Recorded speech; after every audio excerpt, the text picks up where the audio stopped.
Good afternoon and welcome to the Pervasive Media Studio online lunchtime talk. These are live every Friday at 1 p.m, beaming out onto your smartphones, laptops, iPads, and living room TVs. My name's Luke and I'm the Pervasive Media Studio producer.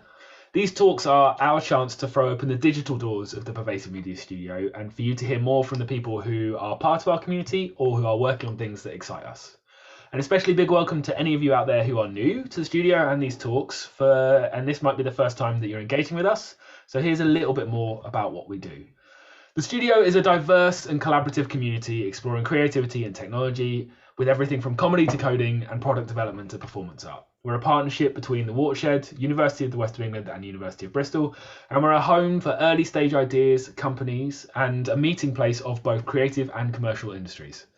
We're a studio space and we offer desk space, meeting rooms, events and opportunities all for free for our residents.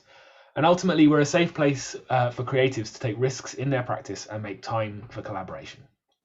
This week's talk is by Furaha Asani. Furaha is Watershed's research lead, supporting ongoing research across the Pervasive Media Studio.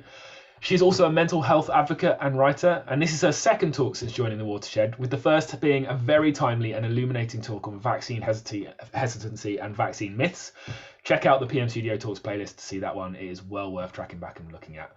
Today's talk, though, will discuss the relationship between borders, migrants, and technology. Quick trigger warning, there is some mention of death, family bereavement, colonialism, belonging, and nationality in this talk. There'll be a Q&A at the end with the talk running at roughly 30 minutes. And if you want to ask any questions, just pop them into the chat window and I'll pick them out to ask Furaha at the end. Or if you like, you can tweet us your questions at PM Studio UK. Please feel free to share the link now on any of your socials. The more the merrier as far as we're concerned. A captioned and recorded version of the talk will also be available here after the talk is finished.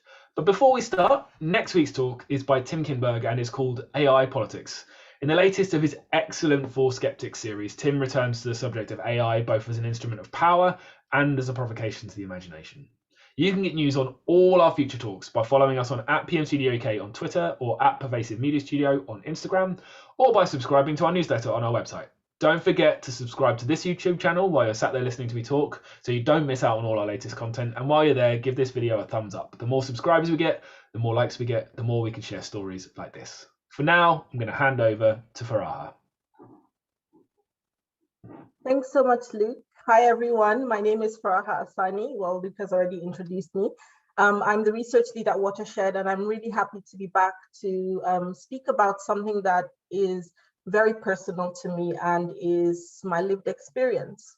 And I just want to set the tone for this talk. So Martin, we can go ahead and share the slides, if that's okay.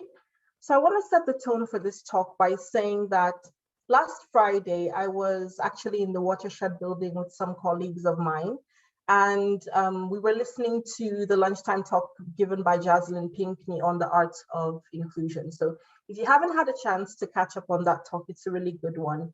And what we did was we dragged out this big TV into the studio space and we watched it kind of as a team. So socially distanced, of course, so there was enough space in between our desks. And it was such a personal and intimate talk. And what it did was catalyze a conversation amongst us that we all referred to as kind of like a group therapy session. And so we moved from the studio upstairs to the cafe bar, and we just spent hours in what felt very much like a safe space, talking about our issues, finding comfort, kind of finding communion with one another. And I want to give the credit to Jaslyn because it was her talk that stimulated that. And by the time I got home, I was thinking to myself, wow, this is actually one of the best days that I've had in a very long time. And the reason for that is because I felt safe enough to share with my colleagues about my feelings of unbelonging and ungroundedness, and the fact that these are feelings that have been a major part of me for a major portion of my adult life. And all of these feelings have to do with my national identity.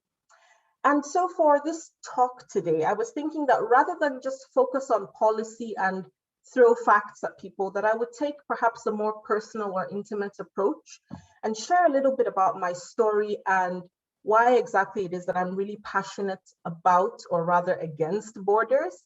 and why I want to plant a seed and encourage people to use their imaginations to start thinking about what a world without borders might look like.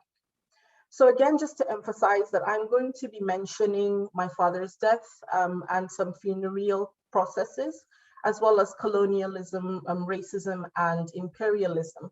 And I know that all of these subjects are very sensitive and can be quite triggering. And please take my word for it that I don't include any of these just for the shock value or to be gratuitous, but because I truly believe that they add to the context of the story that I'm telling. With that being said, I want to give you a little bit about my background. My father was born and raised in the Democratic Republic of Congo. He was a student activist. So for people who ever wonder why I am the way I am, I'm my father's child. He had to flee for his life, and so he went to Russia. My mother is Armenian Ukrainian, but she was born and raised in the Republic of Georgia. So at that time, what was the USSR, the Union of Soviet Socialist Republics. And he also went to Russia for university. And so my parents met at uni, they fell in love. And then they befriended a Nigerian man who became one of their best friends and who convinced them to move down to Nigeria. So my parents moved at that time with my older sister, who was a toddler, neither of them speaking English, which is one of the major languages of working and education that we speak in Nigeria. And they set up their lives in the early 80s in Nigeria. So I just want to point out that already in terms of my parents' lives, so one generation before me, you can already see this kind of impact of colonialism, of Western geopolitics, and of dissolving borders. Because when my mother was in Nigeria, her country, which was the USSR, ceased to exist. And so I was born and raised in Nigeria. That's where I've had my formative years. That is where I had my cultural grounding. I would say that I feel very much Nigerian, and I'm always grateful because every single Nigerian community I found around the world always claim me, and they're very happy, very open for me to say that I am Nigerian.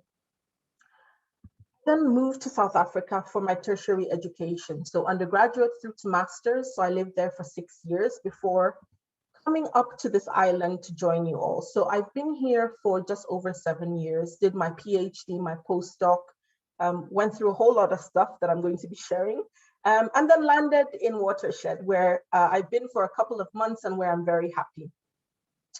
So I just want to say that because of my parents, you can sort of see this inheritance of an awareness of borders between my parents and myself. I have always been aware in my life of what it is to be a migrant. I'm always aware that for residency purposes, there is some kind of documentation that is required, whether a visa or a temporary or a permanent residence. And I think in my adult life, looking back and thinking about certain things that I've seen my parents go through, I can see that there were also some grapplings of these feelings of belonging, you know, of questions around nationality. And I should also quickly say that everything I'm sharing here, my family knows about. So I'm not just here giving out my family's business. And currently, my mother still resides in Nigeria. She is a refugee under the protection of Nigeria. And my father passed away unexpectedly in early 2016. And by that time, I had already started having some immigration issues. So I wasn't able to make it back home for his funeral. But when I finally went back home, my sister said something to me that gave me such comfort then and now as well. She said that the pastor who was leading my father's funeral said that as my father was laid to rest, he legitimately became a son of the soil. And the reason that that gave me comfort is because I thought, how beautiful is it that, you know, his final resting place is in soil that is home. So after nearly 30 years of self-imposed exile, after nearly 40 years of living in Nigeria and passing away, he is truly resting in peace. So now I've shared a little bit about, you know, my family background, and I want to kind of quickly zoom us into the present, which is to say that I am still facing immigration issues. And for the past couple of years, I've been living under the threat of deportation from the UK, and I have an appeal in 2 weeks' time, but more on that later. So before I switch to the next slide, I just want to say that the next slide is going to have a map of the world, and some of the countries are going to be zooming in and zooming out. So I just say this because I know sometimes it can be a bit visually irritating. So if you feel that that will irritate you, please just keep your eyes on me so you're focused on another part of the screen. Now, this is a GIF that was made by the climate scientist, Neil R.K., who works for the London Met Office. Neil K specializes in creating these really engaging data visuals, especially around climate and geography and themes like that. So the reason that this GIF went viral is because it shows what the world actually looks like. Now, if I quickly stop us all and I say, close your eyes and picture the last map of the world that you've seen, you probably have a certain vision in your mind, which is known as the Mercator projection, where the US, Canada, the Russian Federation, and Greenland are quite big. But what Neil is showing us is that actually, true to scale, these countries are much smaller than what we're used to. So why is it that in our minds we picture them bigger? Well, it's because the 16th century geographer and cartographer, Gerardus Mercator, created a map that was cylindrical. But this map had the effect of kind of expanding countries the further away from the equator that you got. And somehow we just stuck to using this map. So the reason that I'm showing this to you all is because I want to emphasize that before we even think about borders, we have to face the fact that our view of what the world looks like itself perhaps is not even accurate. So later on, I'm going to share what the actual, well, what a more accurate map of the world looks like. So John Washington and James C. Scott have argued that historically, many ancient walls were not built in order to keep people out as much as to keep tax-paying citizens in. So the question is, in contemporary times, what purpose do borders serve? And I want to draw your attention to something that we do not have enough time to discuss right now, but it's the Berlin Conference. And I would strongly suggest that you look up what happened at this conference. And specifically why it's important to me is because it talks about the continent where I'm from, the African continent, and how exactly borders on the African continent were created and for what purpose. And those purposes were colonialism, imperialism, racism, and greed. And unfortunately, the effects of these borders are still being felt. So not just on the African continent, but every single border drawn around the world. So I want to point out again that, you know, we have borders in our minds when we think about the map of the world, but actually none of these borders are actually etched onto the landscape, the physical landscape of the earth. But they're present in our minds and they're present in all of our systems and structures. This is actually more of an accurate map, again, still from Neil R.K. It may take some time to orient yourself to this map because this is not what most of us would have likely been taught. But again, thinking about how borders not just serve the purpose now of keeping people out, but of creating the other. We're going to talk a little bit more about the other later on. But another effect that borders have is to create nations. And with the creation of nations as well as national identity. And it's very interesting, I think, because this affects me on a personal level, that I've been thinking about whether or not any one of us on any part of this earth identifies with any nation. That national identity still plays a significant part in how we view ourselves as individuals, because it's either I identify as being a citizen or a resident of a particular country, or I don't. So again, it's having, how borders have affected our psyche. But when we think about borders again, I think we think about them as being present in airports or, whenever we want to cross from one country into another. But I want to draw our attention to the fact that borders are very much present in everyday life. I'm going to tell you how right now. So if you think about every time that you've needed your passport or any form of national identity to buy liquor in the store, to rent, to register at your local GP, to get a mortgage, to open a bank account. That's the first thought that I want you to have. The second thing is then, what happens to an individual who has no access to these documents? All those things, from the biggest, healthcare, let's say, to buying liquor in the store, people are unable to do. So again, this is just one of the ways that borders makes itself present in our everyday lives. And another thing is that border guards aren't just the people that are at the airports that check through our passports. Inadvertently, border guards are every single individual who requires a look at a passport or any kind of national identity document. So in terms of technology, then how does this play a role in enforcing borders? Well, for instance, if you look this up, you'll see that there has been a lot of murkiness around data sharing between the NHS and the Home Office. In tertiary institutions, so in universities, students are often required to register their attendance by swiping their student cards on a little box that gathers attendance data. And many times this data is actually used to monitor international students. There's a lot of hyper-surveillance, and I think we can all agree that we know that this is happening. So again, just many different ways in which technology plays a role in enforcing borders. Something else to notice, last year, the JCWI won a case against the use of a racist visa algorithm. So again, borders, not just at the airport, really pervasive in everyday life, and inadvertently turning people into border guards when they don't even realize that that is the role that they're playing.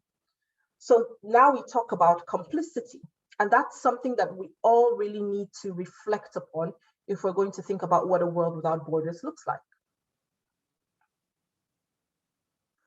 So again, another purpose of borders is the creation of the other. And who is the other? The other is the migrant. Now, very important that when we're having these conversations, we have a good handle of the terminologies that we're using. So what exactly is a migrant? A migrant is a person, or who exactly rather, is a migrant. A migrant is a person who travels between countries.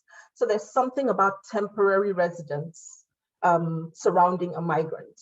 An immigrant is a migrant who has settled in a particular country. So there's something about permanence.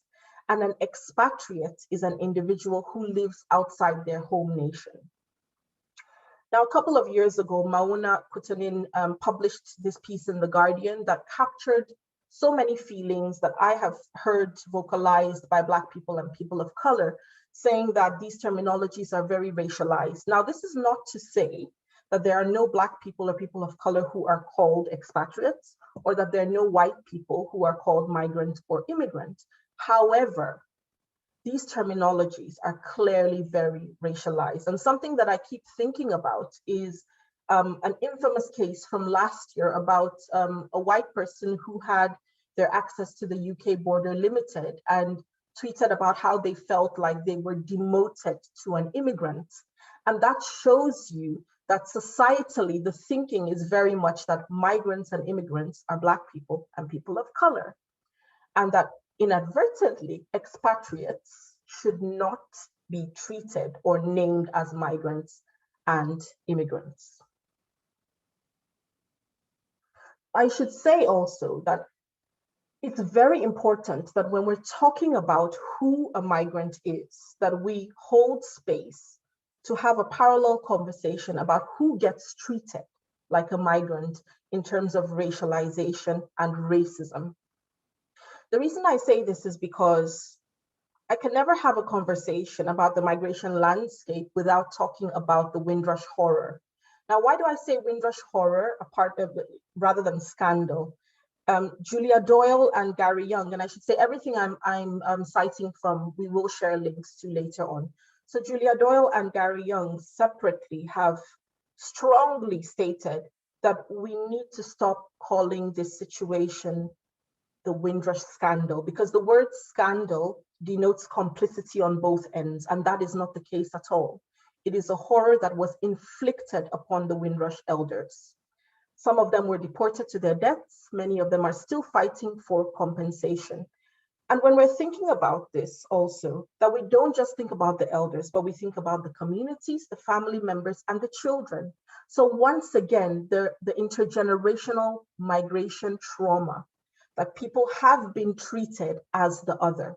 So again, I will always make space for my diasporan siblings to mention that they deserve justice now.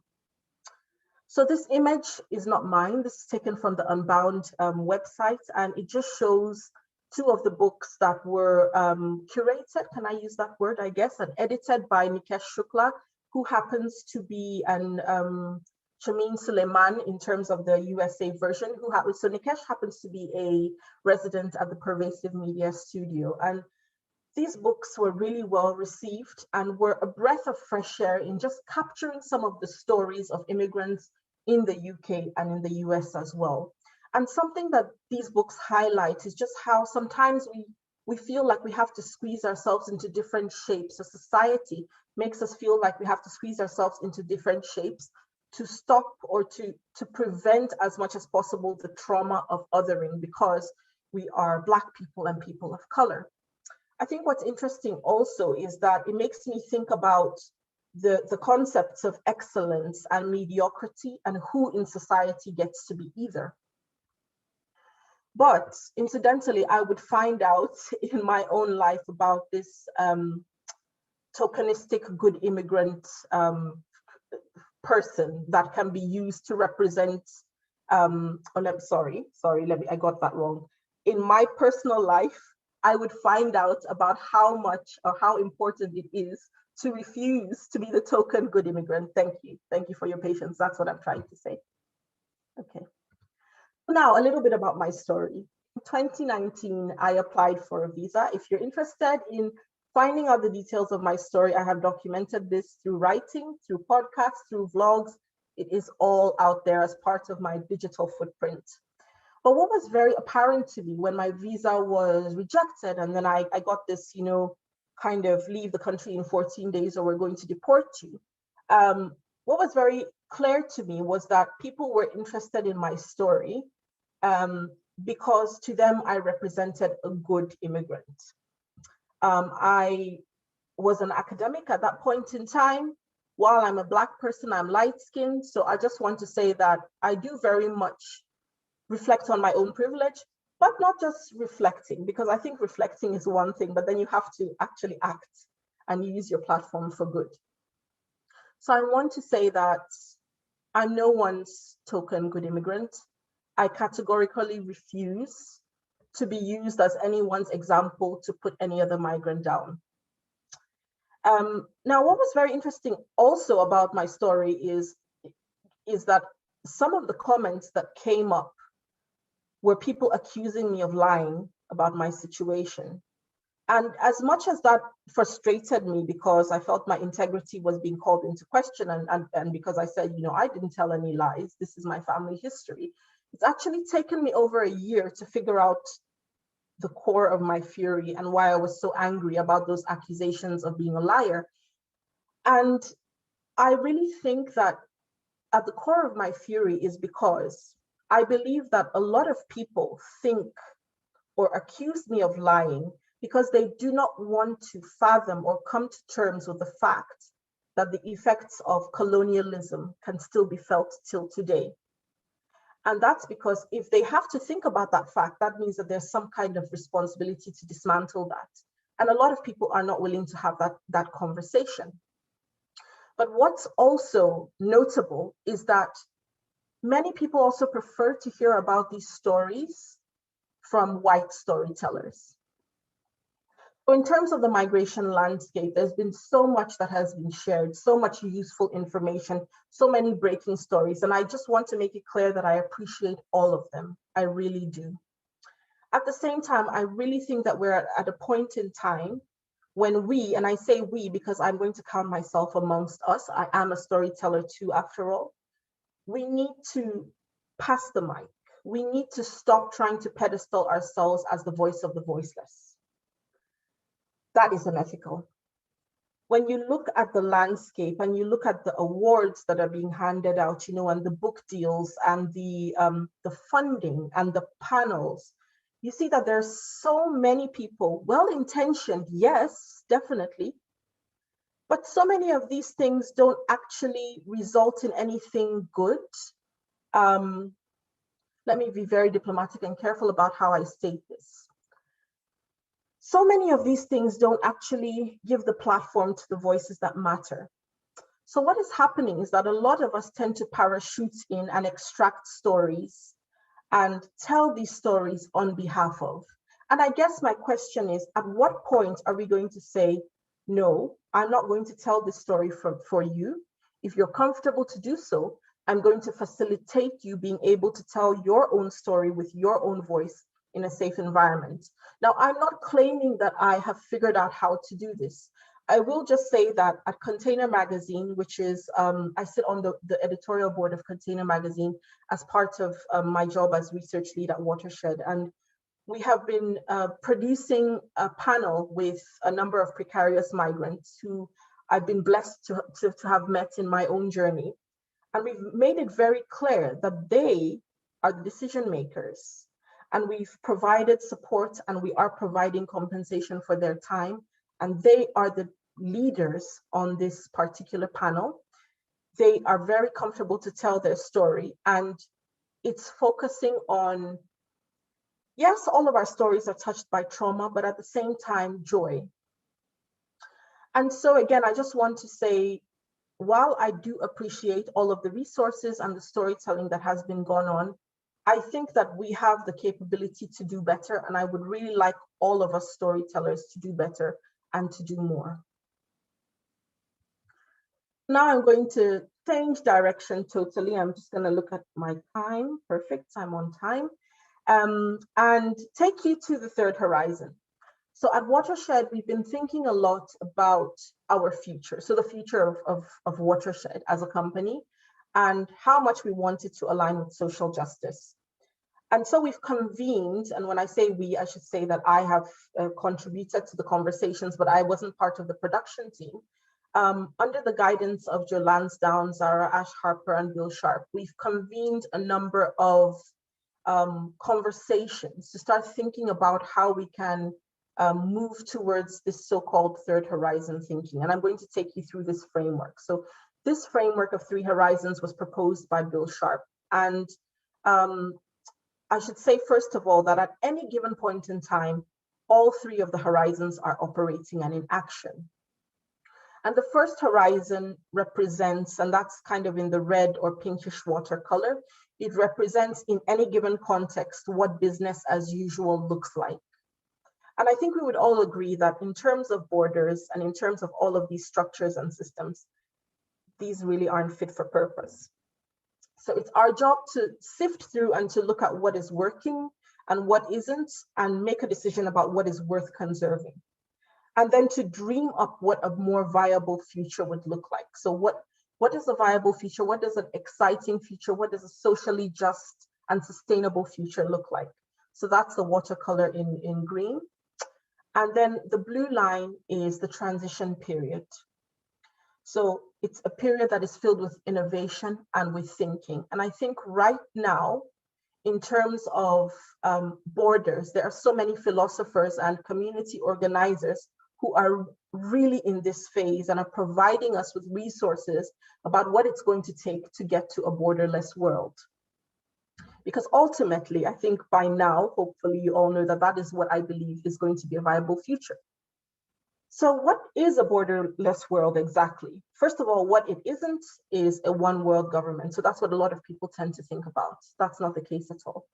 According to the philosopher Achille Mbembe, a borderless world means free flow or free movement of 4 things: goods, capital, services, and people. And if we're being very real, this means that there are a number of individuals and companies for which this world is already borderless. And that means that to expand that borderlessness, it would take a lot of ceding of power. So there's a power play here, obviously. But Achille also says that utopia itself is borderless. And so we need to begin with our imaginations and remove the borders from our imaginations. And Bridget Anderson adds that, well, if borders themselves are a fantasy, and if they're present when we close our eyes, and we see them on maps and they're present in systems and structures, we might as well redirect our imaginations and take them away. And I strongly agree with that. Now, John Washington adds that open borders, and I'm just turning this way because, as you can tell, probably I'm reading from my notes. John Washington adds that open borders will mean equal rights for all people, regardless of birthplace. So I want to provoke you all by asking, are you ready for that? Are you ready for every single right that you have in your life to be accessible by any random person around the world? And I think it's worth all of us reflecting on this, because it's going to take us as individuals and as communities. And obviously, I should say that we all know that systems and structures are not equitable to all of us. So this will definitely be proportional. But still, it's going to take a group effort to get us to cede power. But it's worth still reflecting on all of this on the individual level. So in conclusion, I've decided to show you all what my life looks like right now. As I said when I started this talk, I have my appeal in 2 weeks' time. So I'm going to have a chance to be in online court with my team and in front of the judge and make a case for myself about why I shouldn't be deported. So I have the chance to speak up for myself. And I know that I have the privilege of, I've always had this privilege in my journey of being able to articulate myself and of knowing where to go for help when I've needed it. Now, the reason that I show you that image is because that is me kind of trying to hold the sum total of the files that have been used in my case. So that entire case file represents the case for and against my deportation. And I'm sure that most of you will know what it feels like to be reduced to data or papers. And it's not a great feeling at all. And I recognize that a lot of migrants do not have the privilege of platforms to humanize their stories. And I guess what I'm trying to say ultimately is that I dream of a world where no one has to humanize themselves. And ultimately, I strongly believe that that kind of liberation is going to be found in a borderless world. So thank you very much for listening to me. I hope that I've made sense. I hope that I'm able to take on some of your questions. If I am not able to answer them at this point in time, I'm going to be honest, because I think this is too important of a subject to just, suck things out of the air. And I'll be happy to follow up via email. So thank you all very much for listening to me. I'm going to hand back to Luke so that we can go into the Q&A session. Furaha, thank you. It's always a pleasure to listen to you speak. It's such a measured and detailed and considered ways of approaching really complex topics. I'm already hyped for whatever it is you come back and talk to us about next. But for now, I'm going to kick us off with a couple of questions as the questions appear in the chat. And please do drop any questions you have for Furaha into the chat as we go. I'll pick them out as we're moving along, or tweet us at PM Studio UK. I want to ask you about whether it's possible ever to feel grounded when you're kind of because you come across as a very centered person and considered, and if it's possible, how you access that feeling in a kind of when you're in a stasis of constant uncertainty, or a state of constant uncertainty. Yeah, I think that's a very good question, and I've been really thinking about the role that this situation has played in my destabilization, and trying very, very hard to separate that from the role that other life events have played. Because I guess at the end of the day, I've been asking myself, so what happens when I get granted a visa and I'm still left with these feelings? What then? So I want to say very clearly that I do believe that I have PTSD from this situation. At the same time, I recognize that because of various things that have happened in my life and because of the OCD and the anxiety that I have always had, I think that perhaps there is a little bit of ungroundedness that might have always been present in me. Something that I am promising myself is therapy once this appeal is done, so that I can work out these situations. But I am on a journey right now, Luke, of trying to pinpoint exactly when it was that I first had this exact feeling of ungroundedness. And what I will say is it wasn't actually, in my case, it wasn't actually because of this situation. And I need to be honest. If I'm to find my healing, I need to be honest. This is probably going to lead to another conversation, which I'm happy to have because I'm very, very open about my mental health. I will say that the first time that I felt deep ungroundedness and perhaps deep disconnection, I feel like maybe there's some psychologists that can help me to use better words or better framing. But the first time was when I was in my teens and I had my first mental health crisis, actually. So again, yes, this has contributed to or exacerbated a lot of my anxieties, but I need to be honest with myself and I need to get everything down so that I can pursue my healing. I guess then a following question would be, and please stop me if this is a difficult one to answer, but in the last year we've heard a lot about self-care, well-being, in the context of COVID, and that practice is important. But the other side of that is often that it's just as hard to hear about the fact you should be looking after yourself as it is to try and look after yourself. And I wonder, in the context of your situation, what it's like to be in kind of a sea of kind of persistent like well-being in other places, and how that affects you. Like, well, so there have been so many, especially Black feminists who have been pointing out, and many contemporary community organizers as well, that self-care is great, but at the same time we need to look at the root cause of all of these problems. So I would say that I think I'm kind of self-cared out right now. And what I'm really interested in is systemic change. So we all know this is not an original thought of mine. I'm just joining the chorus of voices who have been saying, because look, we are putting band-aids on gaping holes right now. And I don't know that humans on an individual level should be required to have the capacity to self-care away their issues that were never caused by them in the first place. So even as I say, I have all of these mental health issues that I'm trying to deal with in my own way. There are so many people, we could talk about access to healthcare. We could talk about healthcare practitioners themselves getting support.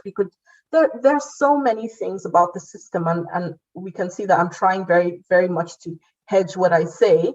But basically, we need systemic cures. So yes to healthcare, but I think that healthcare is a temporary solution for systemic problems.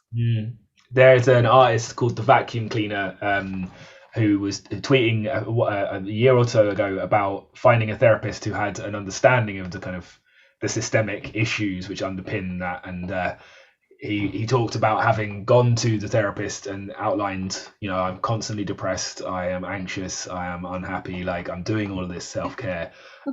What's going on? And she just went, capitalism? Exactly. I want to move us on, if that's all right. I've got loads of questions. I wonder if we can go on to like something that touches on what you talked about last time you were with us, and the vaccine hesitancy and vaccine myths. But now, particularly considering kind of how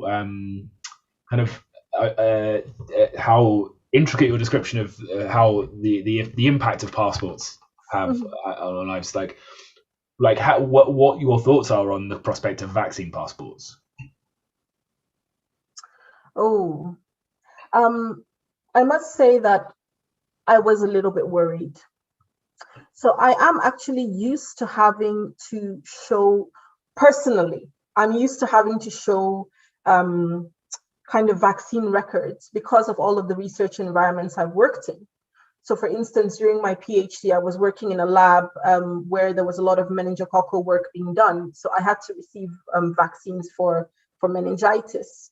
I had to receive vaccines for, or at least show that I had a antibody titer, which just means a certain concentration of antibodies against hepatitis, because anytime you work with human blood, this is the standard operating procedure that you receive those vaccines. So in a research context, because I was so used to it, and because traveling between Nigeria and South Africa, I also had to show that I had received the yellow fever vaccine. I will just say that it was something that I was used to, but I'm very, very concerned. I'm deeply, deeply concerned about what it means to ask people to show that they have received this vaccine, especially when we know that things like vaccine nationalism and vaccine inequity is in play right now.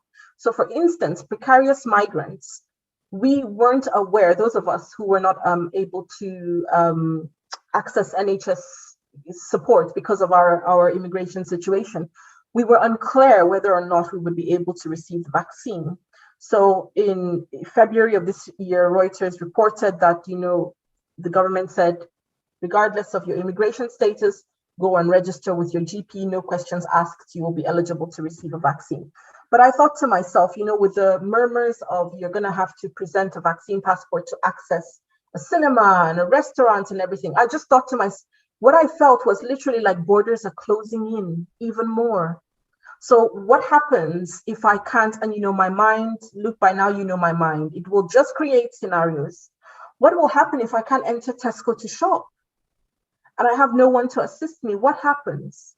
And so, yes, I must say that I have been among those that have really had a lot of concerns about vaccine passports. I don't know right now whether or not it's going to be rolled out, but I do think, again, because this is how our society is structured, that it is always already the most marginalized that will take the greatest hit.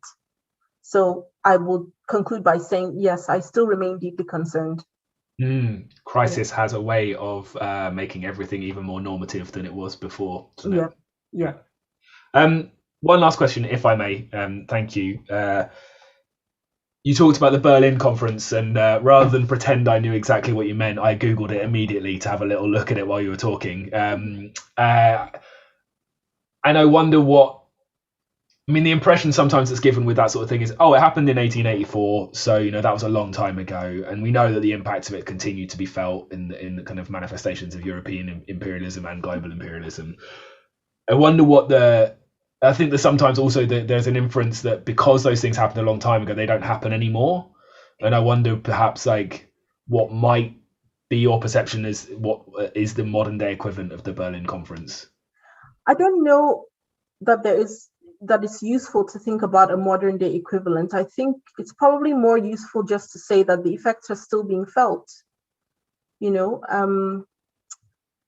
I've written about this before, asking that why, when we complain about, migrants and refugees and asylum seekers, why aren't we rather asking what geopolitical forces are at play that cause this kind of global destabilization in particular countries, And there are many other things that I could say. So I think it's probably more useful in my mind, and I'm not a historian, and I'm pretty sure that many people in the audience would probably be able to answer this even better than I can. So if you have an answer, please do put it so that we can gain from your knowledge. Please do put it in the chat.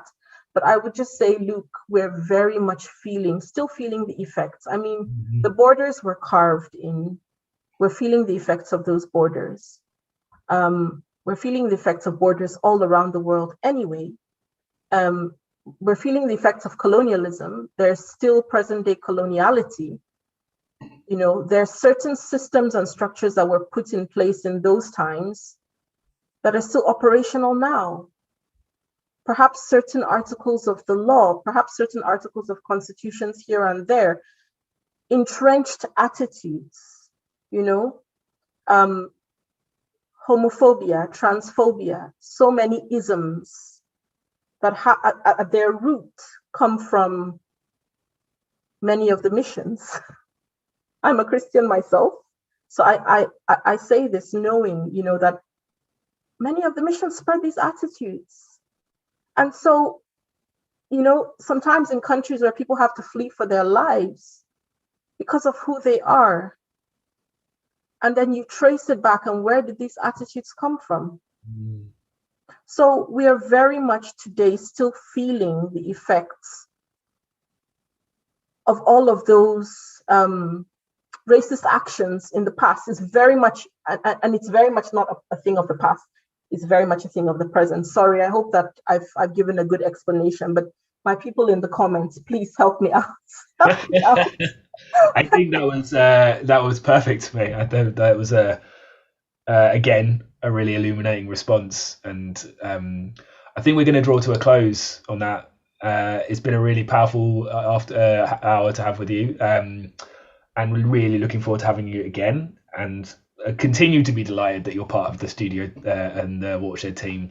But a big thank you to you. We'll say farewell, and we'll see you next time. Can I just say one quick thing before we say farewell? Is that I want to note that, when Watershed employed me, they knew of my precarious immigration status, and they took a deliberate decision to say, we are going to employ her. And I think that was a strong show of solidarity. And I would very much love for possibilities to be open to precarious migrants, and for people to put their foot down and say, we're standing in solidarity. We need these moves. So again, I just want to acknowledge that I know that I have a lot of privilege, but I do think that it is important for me to say, I know that behind the scenes, this was a decision that Watershed made. I believe that it was an important solidarity move in my life, and I would love to hear about more such moves being made, not just for migrants, but for every marginalized individual out there. Thank you. Thank you, Furaha. So next week's lunchtime talk, before you all go, is Tim Kinberg, and it's called AI Politics. And in the latest of his Four Skeptics series, Tim returns to the subject of AI both as an instrument of power and as a provocation to the imagination. If you're interested in working with the Watershed, later on today there are multiple jobs up on the website to have a look at, and there'll be some new ones being added later on today as well. And we have a blog on the website which talks about a new, more accessible way of recruitment that myself and Furaha will be leading on. So give us a shout if you'd like to hear more about that. You can get news on all of our future talks by following us on @PM Studio UK on Twitter, or @Pervasive Media Studio on Instagram, or by subscribing to our newsletter on our website. Before you go, hit subscribe on this YouTube channel and give the video a thumbs up. The more subscribers we get, the more likes we get, the more we can share stories like this one. Thank you all so much for watching on this sunny Friday afternoon. We will see you again, same time, same place next week.